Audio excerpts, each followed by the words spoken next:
Pagampo sa pagpakitabang.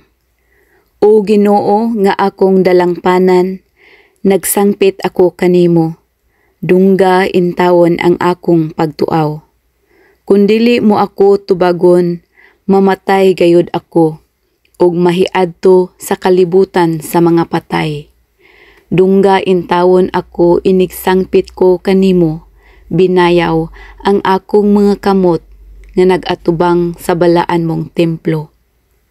Ayaw akog siluti uban sa mga makasasala ug sa mga dautan, nga mahigalaong manulti apan ang kasing-kasing nila madinumtanon. Siluti sila sumala sa ilang nahimo ug sa dautan nilang binuhatan.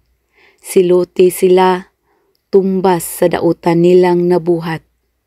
Wala sila manumbaling sa gibuhat sa Ginoo o sa iyang nahimo, busa silutan niya sila ug laglagon sa hingpit.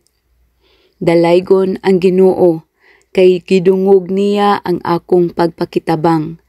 Ang Ginoo mao ang akong kusog ug taming. Kaniya ako nagsalig, gitabangan ako niya, busa maglipay ako ug daygon ko siya pinaagi sa akong awit. Ang Ginoo mao ang kusog sa iyang katawhan ug siya ang dalangpanan sa iyang pinili. Luwasa intawon ug panalangini ang imong katawhan.